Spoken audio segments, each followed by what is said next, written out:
जय माता दी। नमस्कार दोस्तों, स्वागत है आप सभी का हमारे YouTube चैनल लक्ष्मी शर्मा की कहानियां पर। ओम गणेशाय नमः।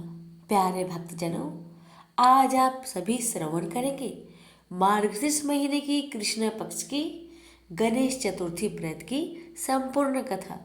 पार्वती जी ने गणेश जी से पूछा कि अगहन कृष्ण चतुर्थी संकटा कहलाती है। उस दिन किस गणेश की पूजा किस रीति से करनी चाहिए? गणेश जी ने उत्तर दिया कि हे हिमालय नंदिनी, अगहन में पूर्वोक्त रीति से गजानन नामक गणेश जी की पूजा करनी चाहिए। पूजन के बाद अर्घ्य देना चाहिए। दिन भर व्रत रहकर पूजन के बाद ब्राह्मण को भोजन कराकर जौ तिल चावल चीनी और घृत का साकला बनाकर हवन कराए। इस संबंध में हम आपको एक कथा सुनाते हैं। प्राचीन काल में त्रेता युग में दशरथ नामक एक प्रतापी राजा हो चुके हैं। वे राजा अखेट प्रिय थे। एक बार अनजाने में ही उन्होंने एक श्रवण कुमार नामक ब्राह्मण का अखेट में वध कर दिया।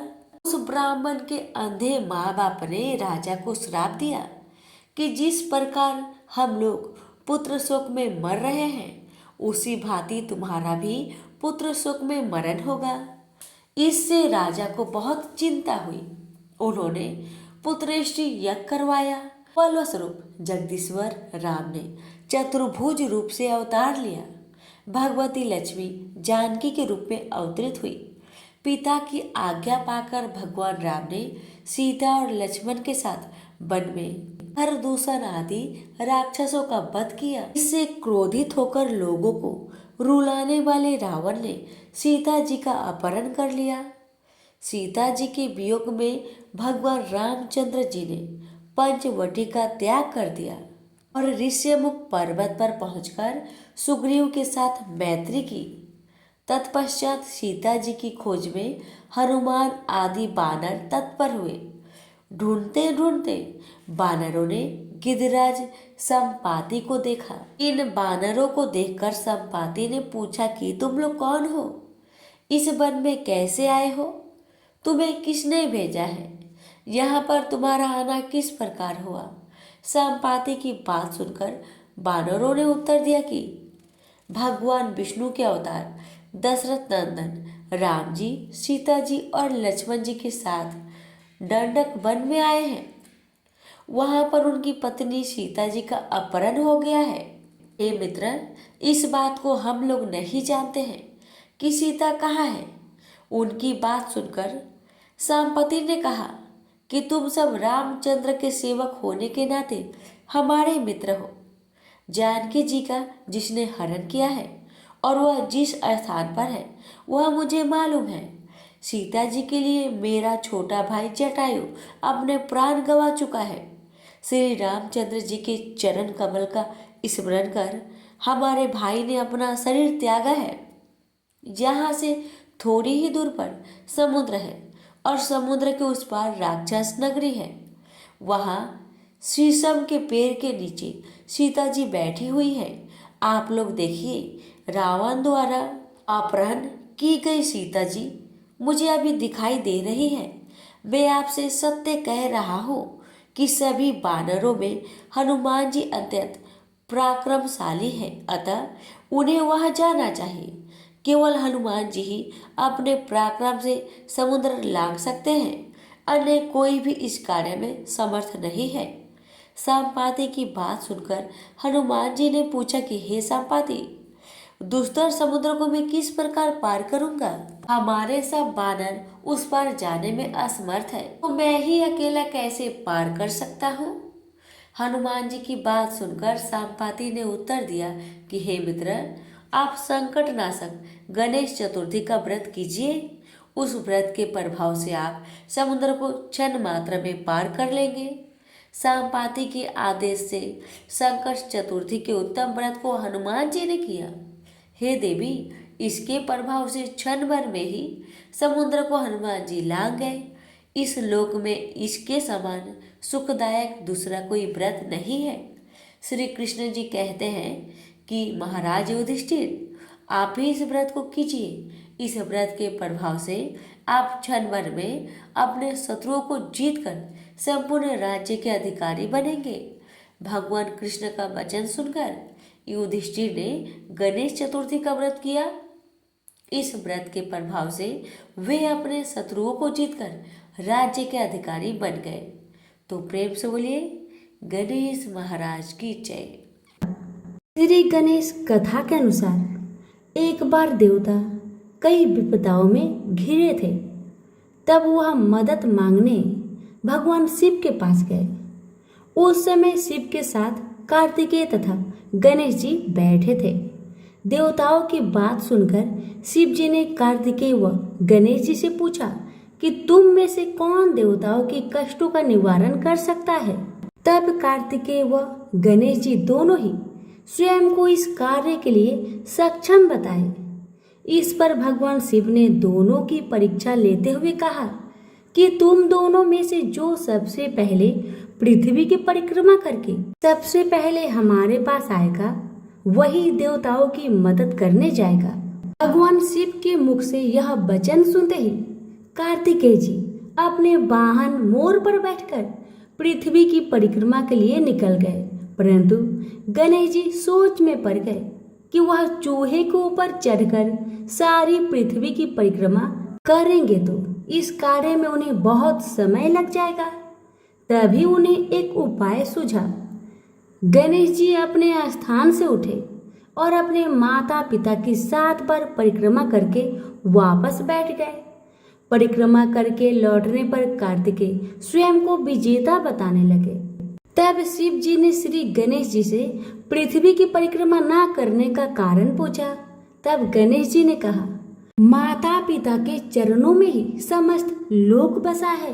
यह सुनकर भगवान शिव ने गणेश जी को देवताओं के संकट दूर करने की आज्ञा दी।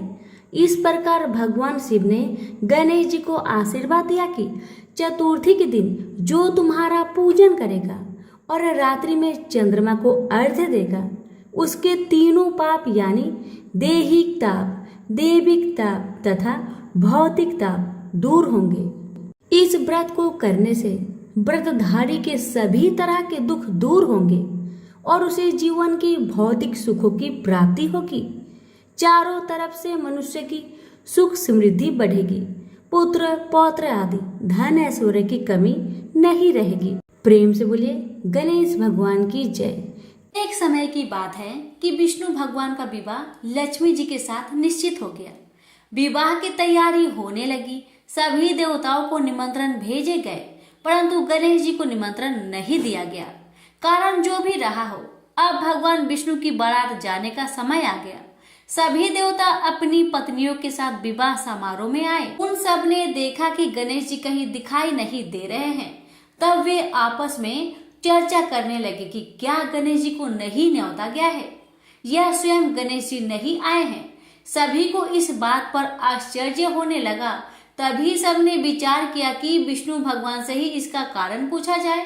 विष्णु भगवान से पूछने पर उन्होंने कहा कि हमने गणेश जी के पिता भोलेनाथ महादेव को न्योता भेजा है। यदि गणेश जी अपने पिता के साथ आना चाहते हैं तो आ जाए। अलग से न्योता देने की कोई आवश्यकता भी नहीं है। दूसरी बात यह है कि उनको 1.25 मन मूंग, 1.25 मन चावल, 1.25 मन घी और 1.25 मन लड्डू का भोजन दिन भर में चाहिए। यदि गणेश जी नहीं आएंगे तो कोई बात नहीं। दूसरे के घर जाकर इतना सारा खाना पीना अच्छा भी नहीं लगता। इतनी बार तक कर ही रहे थे कि किसी एक ने सुझाव दिया, यदि गणेश जी आ भी जाए तो उनको द्वारपाल बनाकर बैठा देंगे कि आप घर का ध्यान रखना। आप तो चूहे पर बैठकर धीरे धीरे चलोगे तो बारात से बहुत पीछे रह जाओगे। यह सुझाव भी सबको पसंद आ गया तो विष्णु भगवान ने भी अपनी सहमति दे दी। होना क्या था, इतने में ही गणेश जी वहां आ पहुंचे और उन्हें समझा बुझाकर घर की रखवाली करने बैठा दिया गया। बारात चल दी। तब नारद जी ने देखा कि गणेश जी तो दरवाजे पर ही बैठे हुए हैं, तो वे गणेश जी के पास गए और रुकने का कारण पूछा। गणेश जी कहने लगे कि विष्णु भगवान ने मेरा बहुत अपमान किया है। नारद जी ने कहा कि आप अपनी मूषक सेना को आगे भेज दीजिए तो वह रास्ता खोद देगी, जिससे उनके वाहन धरती में धंस जाएगी। तब आपको सम्मान पूर्वक बुलाना ही पड़ेगा। अब तो गणेश जी ने अपनी मूषक सेना जल्दी से आगे भेज दी और सेना ने जमीन पोली कर दी। जब बारात वहां से निकली तो रथों के पहिए धरती में धंस गए। लाख कोशिश करे परंतु पहिए न निकले। सभी ने अपने अपने उपाय किए परंतु पहिए तो नहीं निकले, बल्कि जगह जगह से टूट गए। किसी की समझ में नहीं आ रहा था कि अब क्या किया जाए। तब तो नारद जी ने कहा, आप लोगों ने गणेश जी का अपमान करके अच्छा नहीं किया। यदि उन्हें मनाकर लाया जाए तो आपका कार्य सिद्ध हो सकता है और यह संकट टल सकता है। भगवान शंकर ने अपने दूत नंदी को भेजा और वे गणेश जी को लेकर आए। गणेश जी का आदर सम्मान के साथ पूजन किया। तब कहीं रथ के पहिए निकले। अब रथ के पहिए निकल तो गए परंतु वह टूट फूट गए थे। उन्हें सुधारेगा कौन? पास के खेत में खाती काम कर रहा था, उसे बुलाया गया। खाती अपना कार्य करने से पहले श्री गणेशाय नमः कहकर गणेश जी की वंदना मन ही मन करने लगा। देखते ही देखते खाती ने सभी पहियों को ठीक कर दिया। तब खाती कहने लगा कि देवताओं, आपने सर्वप्रथम गणेश जी को नहीं मनाया होगा और ना ही उनका पूजन किया होगा, इसलिए तो आपके साथ यह संकट आया है। हम तो मूर्ख अज्ञानी हैं, फिर भी पहले गणेश जी को पूजते हैं, उनका ध्यान करते हैं। आप लोग तो देवतागण हैं, फिर भी आप गणेश जी को कैसे भूल गए? अब आप लोग भगवान श्री गणेश जी की जय बोलकर जाए तो आपके सब काम बन जाएंगे और कोई संकट भी नहीं आएगा। ऐसा कहते हुए बारात वहां से चल दी और विष्णु भगवान का लक्ष्मी जी के साथ विवाह संपन्न करा के सभी सकुशल घर लौट आए। हे गणेश जी महाराज, आपने विष्णु को जैसे कारज सरियो ऐसा कारज सबका सिद्ध कर जो। बोलो गजानन भगवान की जय। एक सेठ सेठानी थे। उनका एक बेटा और बहू थे। बहू सबको भोजन करा के फिर स्वयं भोजन करती थी। एक पड़ोसन ऐसी भी थी जो रोज पूछती थी कि बहू, तुमने आज क्या बनाया और क्या खाया? पड़ोसन की बातें सुन बहू कहती, ठंडो बासी। एक दिन उसके पति ने ऐसा सुनकर विचार किया कि आज तो पकवान बनाए जाए, फिर देखते हैं कि मेरी पत्नी क्या कहती है। उसने तरह तरह के पकवान बनवाए और घर के सभी लोगों ने एक साथ बैठकर भोजन किया। आज भी पड़ोसन ने पूछा तो बहू ने कहा, ठंडो बासी। सेठ के लड़के ने सोचा, हो न हो कोई बात अवश्य है जिससे मेरी पत्नी ऐसा कहती है। उसने पत्नी से पूछा, तुम रोज ठंडो बासी खाया ऐसा क्यों कहती हो, जबकि हम सब ने एक साथ बैठकर कई तरह के पकवान खाए? उसकी पत्नी बोली, हम लोग जो खा रहे हैं वह बाप बूढ़ों की कमाई है। जिस दिन आप कमा कर लाओगे उस दिन मैं समझूंगी कि ताज़ा भोजन कर रही हूँ। अब एक दिन लड़के ने माँ से कहा, माँ, मैं एक बड़े शहर में कमाई करने जा रहा हूँ।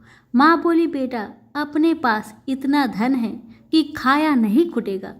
माँ के मना करने पर भी बेटे ने स्वयं कमाने का दृढ़ निश्चय कर लिया और जाते समय पत्नी से कहा, मैं जब तक कमाकर बहुत सा धन लेकर ना आऊँ तुम चूल्हे की आग मत बुझने देना। एक दिन चूल्हे की आग बुझ गई तो वह मन ही मन घबराने लगी कि कहीं मेरे पति पर संकट तो नहीं आन पड़ा। जल्दी से पड़ोस में जाकर आग लाकर चूल्हे में रख दूं, ऐसा विचार करके पड़ोस में गई। वहाँ पड़ोसन चौथ माता का व्रत पूजन कर रही थी। पड़ोसन ने कहा, थोड़ी देर में आकर आग ले जाना। बहू ने पड़ोसन से पूछा, आप यह व्रत क्यों करती है, इससे क्या मिलता है?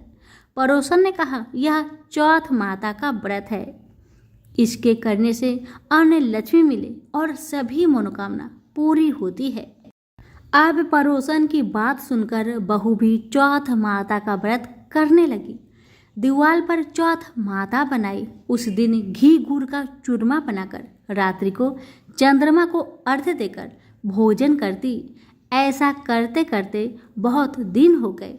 चौथ माता ने उस बहू के पति को सपना दिया कि साहूकार का बेटा तू जागे कि सोवे, तेरी पत्नी बहुत याद कर रही है तुझको, तू घर जाकर उसकी चिंता मिटा, तू दुकान खोलकर कंकु केसर का पगलिया बना के बैठ जाना, आज तेरा हिसाब किताब चुकता हो जाएगा।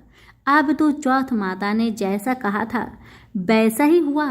उसने घर जाने की तैयारी की और गाड़ी भर के धन दौलत लेकर चल दिया।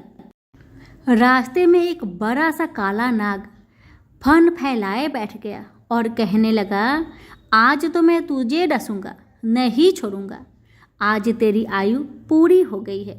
सेठ के लड़के ने कहा, आज चौथ माता ने मुझे सपना दिया तो मैं पत्नी से मिलने घर जा रहा हूँ। वहाँ मेरी पत्नी बहुत चिंता कर रही है, मैं उससे मिलकर जरूर आऊँगा, तब तुम मुझे डस लेना। नाग ने कहा, तुम शपथ पूर्वक कहकर जाओ तो मैं तुम्हें जाने दूंगा, परंतु अगर तुम लौट कर नहीं आए तो मैं तुम्हारे घर जाकर तुम्हें डस लूंगा। इस प्रकार सर्प को वचन देकर वह अपने घर पहुंचा। वहां सभी से हंसी खुशी से मिला और भोजन करके उदास होकर बैठ गया। उसकी पत्नी ने उदासी का कारण पूछा तो पति ने काले नाग वाली सारी बात बता दी और कहा, यदि मैं उसके पास नहीं जाऊंगा तो वह घर आकर ही मुझे डस लेगा। पत्नी बहुत चतुर थी, उसने कहा कि आप घबराइए नहीं, लेट जाओ, मैं एक उपाय करती हूँ। पत्नी ने कमरे की 7 पीढ़ी धोई, पहली पीढ़ी पर रेत रखी, दूसरी पर इत्र, तीसरी पर गुलाल, चौथी पर फूल और कंकु केसर, पांचवी पर लड्डू पेड़ा, छठी पर गादी गलीचा और 7वीं पीढ़ी पर दूध का कटोरा भर कर रख दिया। इस प्रकार वह 7 ही पीढ़ी सजाकर बैठ गई। जैसे ही आधी रात हुआ, नाग आकर पीढ़ी चढ़ने लगा। पहली पीढ़ी पर रेत में लौट गया और कहने लगा कि सेठ की बहू ने आराम तो बहुत दिया, पर बचनों से बंध कर आया हूँ, सो डसूंगा तो जरूर। इसी प्रकार 7 पीढ़ियों पर नाग आराम करता हुआ और कहता हुआ कि डसूंगा जरूर कमरे में ही जाने वाला था कि चौथ माता ने विचार किया कि मैं अगर इसे नहीं बचाऊंगी तो संसार में धर्म कर्म और व्रत पूजन को कौन मानेगा। अब तो गणेश जी, चंद्रमा जी और चौथ माता ने उसे बचाने का विचार किया। चंद्रमा जी ने उजाला किया, चौथ माता ढाल बनी और गणेश जी ने तलवार लेकर नाग को मार दिया और ढाक से ढक दिया। अब बहू भी थकी हारी सो गई। जब सुबह हुई तो लोग बेटे से मिलने आए, परंतु बेटा बहू तो उठे ही नहीं थे। बहुत देर हो गई तो माँ उन्हें उठाने गई।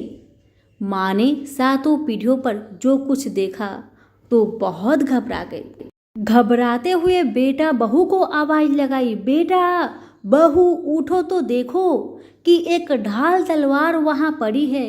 अब ढाल उठाई तो वहीं काला नाग मरा हुआ पड़ा है।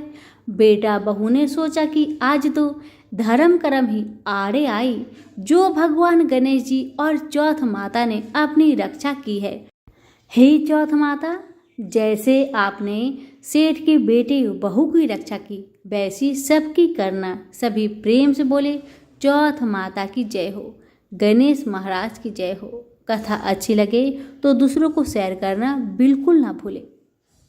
एक नगर में एक बूढ़ी माँ रहती थी।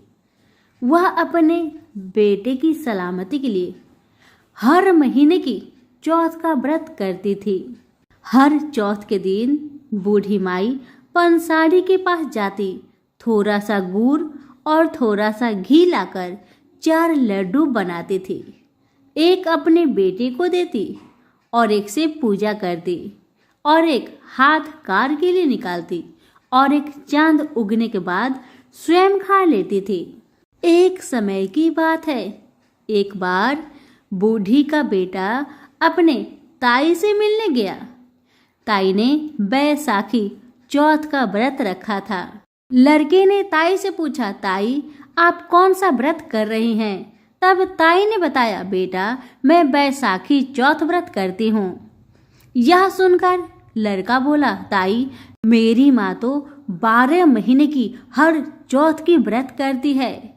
यह सुनकर ताई बोली, बेटा तेरी माँ तेरी कमाई से तरमाल खाने के लिए 12 चौथ व्रत करती है। तू परदेश चला जा, अब तुम्हारी माँ एक भी चौथ का व्रत नहीं करेगी। लड़के को लगा कि मेरी ताई ठीक ही कह रही है, मुझे ऐसा ही करना चाहिए। अब ताई की बात मानकर अपने घर आकर लड़के ने माँ से कहा, माँ मैं परदेश जा रहा हूँ, यहाँ तू मेरी कमाई को खाने पीने में ही उड़ा देगी तो मेरे पास बचेगा ही क्या। इसी कारण से मैं परदेश जा रहा हूँ। माँ ने बहुत समझाया, बेटा ऐसी कोई बात नहीं है, लेकिन बेटा कहाँ माना। जब बेटा नहीं माना तो माँ ने कहा, बेटा ले ये चौथ माता के आंखें हैं, इसे तुम अपने पास सलामत से रखना, ये तुम्हारी हर मुसीबत में मदद करेगी। बेटा ने माँ की बात मानकर वह आंखें को अपने झूले में रख लिया और वहां से निकल पड़ा। चलते चलते वह लड़का एक नगर में पहुंचा। उसने देखा कि एक बूढ़ी माई रोई जा रही है, लेकिन रोते रोते पुआ भी बना रही थी। यह देखकर उसे बहुत आश्चर्य हुआ। उसने उस बूढ़ी माई के पास जाकर पूछा, माई तुम क्यों रोए जा रही है और रोते रोते पुआ भी पका रही है, इसका क्या कारण है, मुझे बताओ। लड़के की बात सुन बूढ़ी माँ ने कहा, बेटा इस नगर की पहाड़ी पर एक राक्षस रहता है। पहले वह नगर में आकर कई लोगों को खाने के लिए मार देता था। अब तो राजा हर घर से एक आदमी को दैत्य के पास भेजता है और आज मेरे बेटे की बारी है, इसलिए मैं रोए जा रही हूँ और मेरे बेटे को पुआ बहुत पसंद है, इसी कारण से पुआ बना रही हूँ। लड़का बोला, माई बस यही कारण है, तू चिंता मत कर, तेरी चिंता को मैं दूर करूँगा। तू पुए बना, लेकिन अपने बेटे के लिए नहीं, मेरे लिए। मैं ये पुए खाऊंगा और तेरे बेटे की जगह मैं ही चला जाऊंगा। बूढ़ी माई ने उस लड़के के लिए पुए और खीर बनाकर उस लड़के को खिला दिया और सभी सो गए।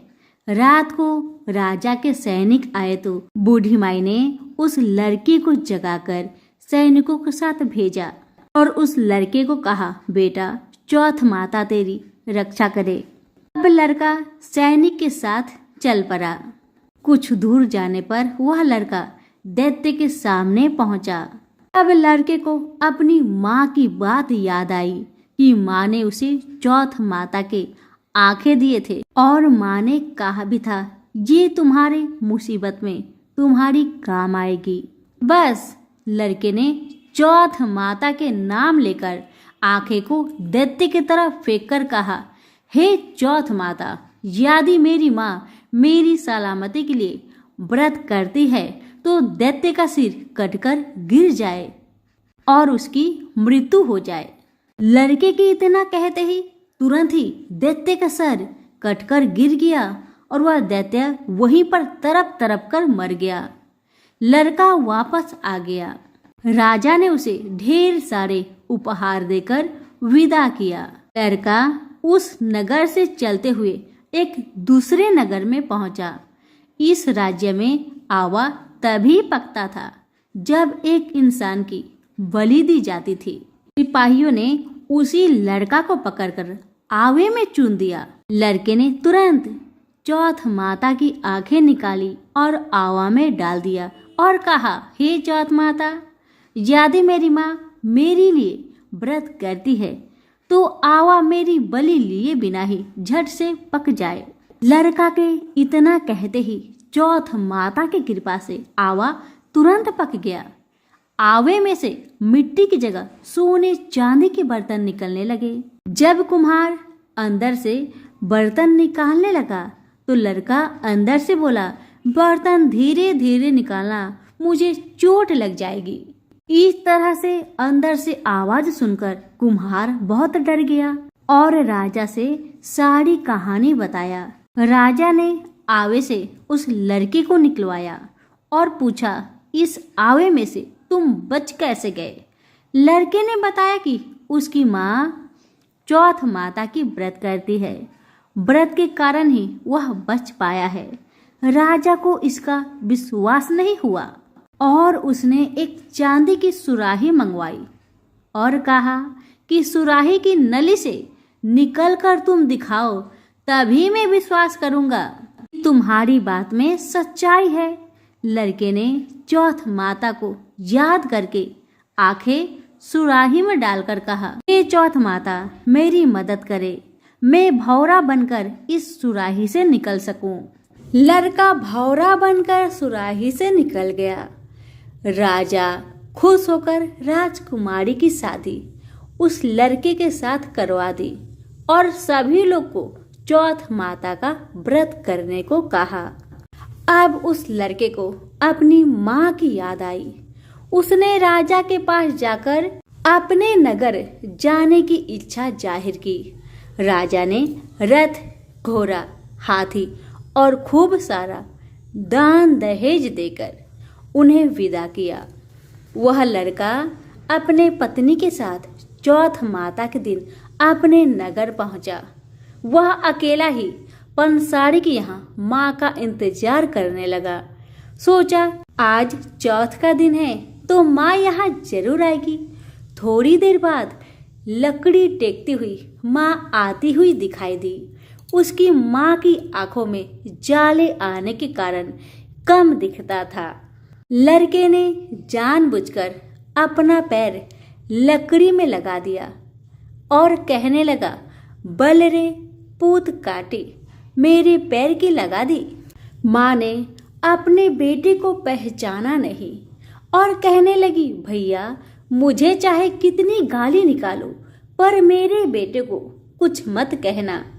बेटा यह सुनकर माँ के चरणों पर गिर पड़ा और कहने लगा, माँ मैं ही तेरा बेटा हूँ, मुझे माफ कर दे माँ, मुझे माफ कर दे। माँ ने अपने बेटे को गले से लगा लिया। नगर के लोगों ने विश्वास नहीं किया कि वह उसी का बेटा है। बूढ़ी माँ ने चौथ माता को याद करके कहा, हे माता, यदि मैं अपने बेटे के लिए व्रत करती हूँ तो मेरे स्तन में दूध भर जाए और उसकी धार मेरे बेटे के मुंह में गिरे। इतना प्रार्थना करते ही माँ के स्तन से दूध की धार निकलकर बेटे के मुंह में गिरने लगी। लोग चौथ माता की जय जयकार करने लगे। उस नगर के सभी लोग चौथ माता का व्रत करने लगे। हे चौथ माता, जैसे आपने बूढ़ी माँ और उसके बेटे की सहायता की, वैसे हमारी भी करना। कहानी कहने वाले, सुनने और हुक्कारा भरने वाले पर अपनी कृपा सदा बनाए रखना। तो सभी प्रेम से बोले, चौथ माता की जय हो।